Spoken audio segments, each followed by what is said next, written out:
Hey guys, Coach Ben here, bigbenchas.com, and today we are talking about where to actually set up on the bench.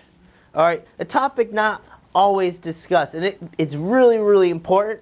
If you are a shirted bencher, this concept is extremely important to you because everything that you do is magnified in the details. Alright, and as a raw bencher, it's very important as well, and I'm going to show you why. Alright, so traditionally, many would think eyes under the bar, but that's not necessarily the case. If you want to get very detailed with it, everyone has a little bit of a different anatomical structure. Everyone's going to have to position themselves a little bit differently on the bench. So, pro tip, if you ever get a pad that you're going to apply to a bench yourself, make sure you give yourself clearance because you're going to see we're actually going to set up, I'm going to be eyes behind the bar.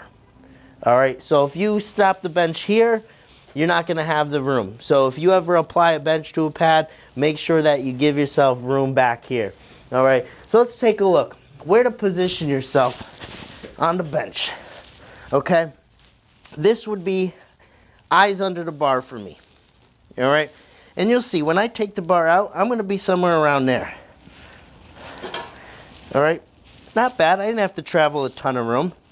Okay, but it's not, if we're looking at the details, it's not precise. We want to eliminate how far we have to travel. So if I take the bar here, we want it to be a quick, so if I'm here, boom, I'm right in a position.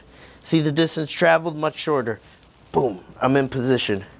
Okay, whereas if someone set up too low, now this is a big issue, and I see this often.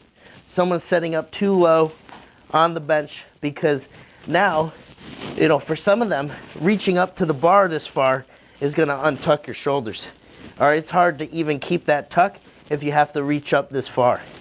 Alright, but then the other issue comes in, you have to travel all the way out here. So that handoff person has to be so precise with how much weight they're bringing out for you, and to actually get you into that position is going to be a struggle. So if you have to take the bar all the way out here, I just traveled a long distance, okay? And especially if you're lifting a lot of weight, that distance, only bad things can happen.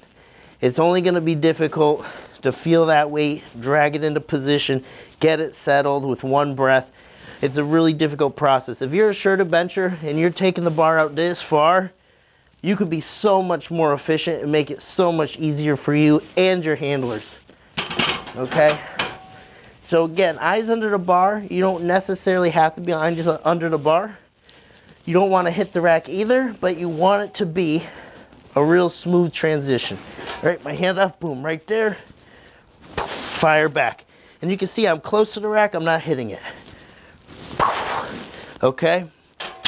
That's the goal, is when I press up, I want to be close to the rack, but not hitting it.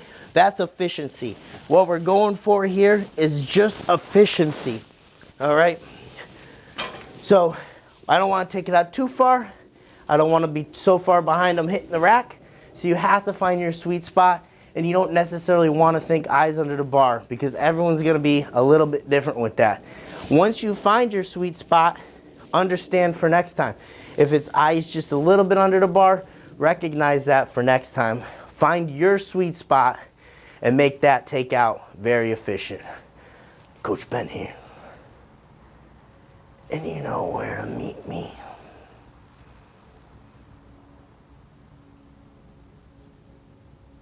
On a bench.